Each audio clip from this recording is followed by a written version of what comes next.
Hello. फिर हाजिर है एक नए टॉपिक के साथ जिसका नाम है मैनहट्टन प्रिंसिपल्स। मैनहट्टन प्रिंसिपल्स आजकल खूब चर्चा में रहता है और हाई चांसेस है कि यूपीएससी प्रीलिम्स या स्टेट पीसीएस में ऐसा कोई क्वेश्चन बन सकता है कि मैनहट्टन प्रिंसिपल्स है जो किससे रिलेटेड है। तो आज हम इसके अंदर देखेंगे कि ओरिजिन ऑफ कैसे इस प्रिंसिपल्स का ओरिजिन हुआ, ये क्या है, क्या क्या डिफरेंट प्रिंसिपल्स है इसके अंदर, इसके अलावा ये क्यों न्यूज़ में है और इसका क्या रिलेवेंस है। तो चलिए स्टार्ट करते हैं। सबसे पहले देखते हैं ओरिजिन ऑफ प्रिंसिपल, ओरिजिन कैसे हुआ था। सितंबर 2004 में वाइल्ड लाइफ कंजर्वेशन सोसाइटी है उसके द्वारा एक सिंपोजियम ऑर्गेनाइज की गई थी। ये सिंपोजियम वर्ल्ड हेल्थ पे थी।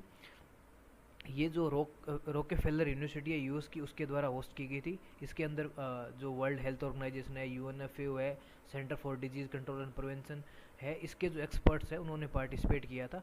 और इस सिंपोजियम का जो फोकस एरिया था वो ये था कि how the human health animal health is impacting the human health, what are the impacts of environment health on the human health.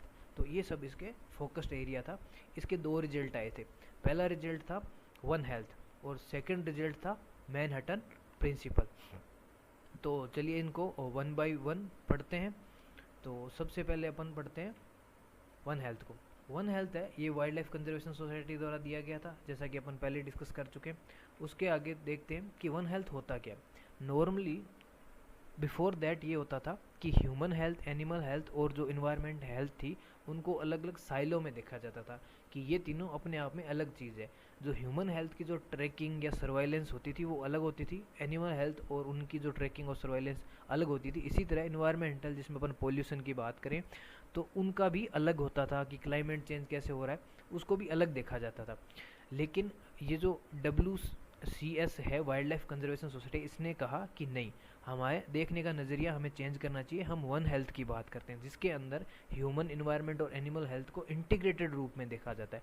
Integrated रूप में इसलिए देखना ज़रूरी है क्योंकि ये तीनों चीज़ें आपस में इम्पैक्ट करती है। फॉर एग्जांपल, मान लो कोई बीमारी है या फिर कोई डिजीज़ है, वो एनिमल्स में चले जा रही है, बहुत लंबे टाइम से चली जा रही है, लेकिन क्लाइमेट चेंज की वजह से ये हुआ कि उसका जो डिजीज़ का जो वायरस है या फिर जो उसका बैक्टीरिया है उसके अंदर कोई म्यूटेशन हुआ और अब वो म्यूटेट होके जो नया वायरस है वो कैपेबल हो गया है कि ह्यूमन में ट्रांसफ़र हो सके। इस तरह वो एक जो नॉर्मल बीमारी थी वो क्या बन गई, एक जूनोटिक डिजीज़ बन गई और वो ह्यूमन में ट्रांसफ़र हो गई। तो इसी तरह जो एनिमल हेल्थ है वो क्या कर सकती है, ह्यूमन हेल्थ को इम्पेक्ट कर सकती है। और जो इन्वायरमेंट, इस एग्जाम्पल में हम देखें कि जो इन्वायरमेंट हेल्थ थी उसमें क्या होता है कि पोल्यूशन बढ़ता गया, पोल्यूशन बढ़ता गया, उससे क्लाइमेट चेंज हुआ। उस क्लाइमेट चेंज ने क्या किया कि ये जो एनिमल डिजीज़ थी उनके जो वायरस या फिर जो भी बैक्टीरिया जो भी था उसके अंदर म्यूटेशन हुआ। उस म्यूटेशन से वो फिर वायरस और बैक्टीरिया कैपेबल हो गया ह्यूमन में ट्रांसफ़र होने के लिए। तो इस तरह क्या है कि ये तीनों जो हेल्थ है ये आपस में इंटर लिंक्ड है। अगर हम इसके एग्जांपल्स देखें, जैसे वाइल्ड लाइफ हेल्थ या फिर इन्वायरमेंट हेल्थ, बेटर वर्ड होगा वाइल्ड लाइफ हेल्थ की वजह। तो इसके क्या है कि पोल्यूशन कम होना चाहिए, जो वाइल्ड लाइफ है उसके अंदर डिजीज़ कम होनी चाहिए। और अगर एनिमल हेल्थ की बात करें तो उनके अंदर जो डिजीज़ है उनको भी रोका जाना चाहिए, उनको कंट्रोल किया जाना चाहिए। एनिमल हेल्थ आजकल बहुत सारी है, बर्ड फ्लू है, ये सब है। और ह्यूमन हेल्थ में अपन पता ही है कि बहुत सारी बीमारियां हैं। सबसे अच्छा एग्जांपल आज के टाइम में कोरोना वायरस है, जो एनिमल हेल्थ से, जो एक जेनेटिक डिजीज़ है जो एक बैट से निकल के ह्यूमन में आई है। तो ये अगर हम वन हेल्थ पे फोकस किया होता तो कहीं ना कहीं इसको प्रिवेंट किया जा सकता था। तो ये ज़रूरी हो गया आज के टाइम में कि हम वन हेल्थ पे फोकस करें। यही वाइल्ड लाइफ कंजर्वेशन सोसाइटी का कहना था और यही वन हेल्थ कंसेप्ट है। अब आते हैं मैनहट्टन प्रिंसिपल्स पे। मैनहट्टन प्रिंसिपल्स कुछ नहीं है, 12 प्रिंसिपल्स है, 12 रिकमेंडेशंस है जो उस सिंपोजियम ने दी थी। ये किन के लिए है, ये किसी ऑर्गेनाइजेशन या फिर इंडिविजुअल के लिए नहीं है, ये जो स्टेट्स है जैसे कंट्रीज़ है उनके लिए 12 रिकमेंडेशंस है।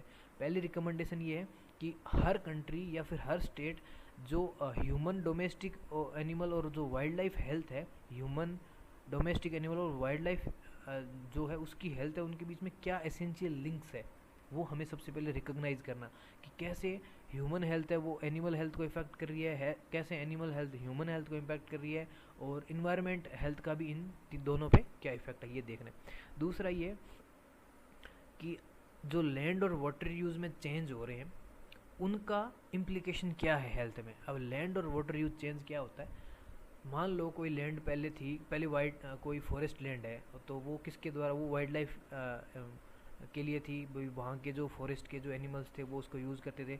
लेकिन अब लैंड में क्या चेंज हुआ और वहाँ क्या हुआ, डिफॉरेस्टेशन हुआ, आज वहाँ खेत बन गए हैं या फार्मिंग होने लगी है, या फिर ये मान लो कि सिटीज़ डेवलप हो गई है, तो ये लैंड यूज चेंज होता है। ऐसे ही वाटर यूज चेंज होता है। पहले वाटर था वो सिर्फ मान लो कोई पॉन्ड है कोई फॉरेस्ट में, तो वो किसके लिए था, एनिमल्स के लिए था। आज मान लो उस पॉन्ड को बाहर की इंडस्ट्रीज़ एक्सप्लॉइट कर रही है, उसके बाद में जो इंडस्ट्रीज़ का आउटफ्लो है वो वापस उस पॉन्ड में डाला जा रहा है, तो ये वाटर यूज है, वाटर यूज चेंज है। तो इन दोनों के क्या इम्प्लीकेशंस है ये हर स्टेट को पता करना है। तीसरा कि main streaming of wild health science, ये कहना ये चाह रहा है कि जो वाइल्ड हेल्थ साइंस है उसको आप साइलो में मत पढ़ो, उसको ह्यूमन हेल्थ के साथ कनेक्ट करके पढ़ो। जो उसका सर्वाइलेंस सिस्टम है उसको इसके साथ इंटीग्रेट करो, ह्यूमन डिजीज़ सर्वाइलेंस सिस्टम के साथ जो wild life disease surveillance system है उसको इंटीग्रेट करो, कि कैसे एक जो वाइल्ड लाइफ डिजीज़ है वो चलती चलती चलती चलती ह्यूमन डिजीज़ कैसे बन जाती है। तो ये हम कब पता चलेगा, जब ये दोनों सर्वाइलेंस सिस्टम है वो आपस में इंटरकनेक्टेड होंगे और इनकी एक इंटीग्रेटेड स्टडी की जाएगी, तभी हमें ये पता चलेगा। हमें हर स्टेट को ये रिकॉग्नाइज करना है कि ह्यूमन हेल्थ प्रोग्राम है वो जो वाइल्ड लाइफ सिक्योरिटी है, वाइल्ड लाइफ की जो देखभाल है उसके अंदर कैसे कंट्रीब्यूट कर रहे हैं। इसको हम एग्जांपल से समझ सकते हैं। मान लो ह्यूमन हेल्थ को बेटर करने के लिए कोई प्रोग्राम आता है जिसके अंदर अर्बन ग्रीनरी को बढ़ाया जाता है, अर्बन फॉरेस्ट होता है, या फिर कोई डिफॉरेस्टेशन लैंड पे वापस से फॉरेस्टेशन किया जाता है, तो ये कहीं ना कहीं जो वाइल्ड लाइफ एनिमल्स है उनको बढ़ावा देगी, उनके जो फ्यूचर है उसको सिक्योर करेगी, उनका कंजर्वेशन होगा। तो ये हमें हर स्टेट को रिकॉग्नाइज करना है। पांचवा पॉइंट ये है कि एक अडेप्टिव, होलिस्टिक और फॉरवर्ड लुकिंग अप्रोच होना चाहिए। ये बड़ा ही जेनेरिक पॉइंट है, आप ये समझ सकते हैं कि फॉरवर्ड लुकिंग ये होती है कि आप फ्यूचर को देखते हुए अप्रोच अपनाए। होलिस्टिक है कि इन तीनों चीज़ों को, तीनों जो हेल्थ है, इन्वायरमेंट, ह्यूमन और एनिमल, उसको एक साथ लेके चलो। फिर है 6 पॉइंट। अब क्या है कि बायोडाइवर्सिटी कंजर्वेशन को ह्यूमन नीड्स के साथ इंटीग्रेट करना है। इसका मतलब ये है कि ह्यूमन नीड्स को अनलिमिटेड नहीं करना है, उनको लिमिटेड रखना है with in the scope of environment. भाई ह्यूमन नीड्स इतनी नहीं होनी चाहिए कि दे डिस्ट्रॉय द बायोडाइवर्सिटी।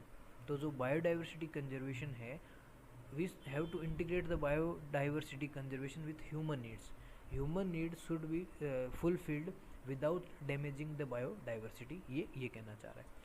7वां पॉइंट ये है कि जो इंटरनेशनल लाइव ट्रेड है, इंटरनेशनल ट्रेड्स किसका, एनिमल्स का, उसको रेगुलेट किया जाना, उनको कंट्रोल किया जाना चाहिए। अगर कोई वो एक्सटिंक्ट होने वाली है या फिर स्पीसीज़ है तो उसके जो इंटरनेशनल ट्रेड है उसको बैन किया जाना चाहिए। कहने का मतलब है कि हमें एक बहुत ही अच्छा सिस्टम लाया जाना चाहिए जो इंटरनेशनल ट्रेड्स होती है उनको रोक सके।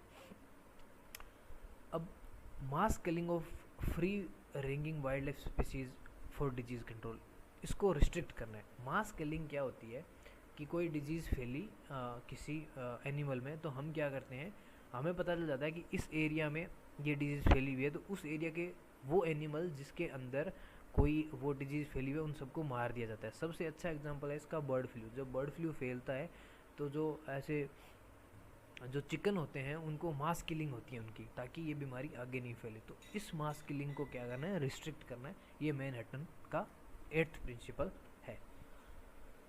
फिर है कि हमें जो हर स्टेट है वो अपना ग्लोबल ह्यूमन और एनिमल हेल्थ इंफ्रास्ट्रक्चर में इन्वेस्टमेंट बढ़ाएगा। फिर क्या है कि एक कोलैबोरेटिव अप्रोच होनी चाहिए, गवर्नमेंट, लोकल पीपल, प्राइवेट और पब्लिक जो पार्टनरशिप वो एंटिटीज़ है वो मिलके काम करें। 11th क्या है कि एडिक्वेट वाइल्ड लाइफ जो हेल्थ सर्वाइलेंस नेटवर्क है उसके लिए हमें एडिक्वेट रिसोर्सेज और सपोर्ट सिस्टम देना चाहिए। नॉर्मली जो ह्यूमन हेल्थ सर्वाइलेंस है उस पर फोकस किया जाता है, मेनली यही होता है, लेकिन ये कह रहा है कि आप उसकी भी जो वाइल्ड लाइफ हेल्थ सर्वाइलेंस है उसको भी आप फोकस एरिया में लेके आओ। 4th है कि जो एजुकेशन है और अवेयरनेस अमंग द पीपल है उसको हमें राइज करने। ये भी न्यूज़ में क्यों है, 4 इंटरनेशनल एजेंसीज है, FAO है, यूनेप है, WHO है और world organisation for animal health है। उन्होंने एक one health action plan launch किया है 2022 से लेके 2026 तक। अब देख लेते हैं कि वाइल्ड लाइफ कंजर्वेशन सोसाइटी क्या है। ये 1895 में बनी थी और इसका पुराना नाम था जूलॉजिकल न्यूयॉर्क जूलॉजिकल सोसाइटी, और ये एक एनजीओ है। ये कोई इंटर गवर्नमेंट बॉडी नहीं है, या फिर कोई स्टेट स्पॉन्सर्ड बॉडी नहीं है। ये एक नॉन गवर्नमेंट बॉडी है जिसकी फंडिंग होती है वो सोसाइटी से होती है, लोगों से होती है, किसी गवर्नमेंट के द्वारा नहीं होती है। इसका हेड क्वार्टर है वो न्यूयॉर्क में है, और इसकी ये फोकस करता है 14 इसके प्रायोरिटीज़ एरियाज़। वो इन्होंने जो ये वर्ल्ड WCS है, इसने 14 एरिया है वर्ल्ड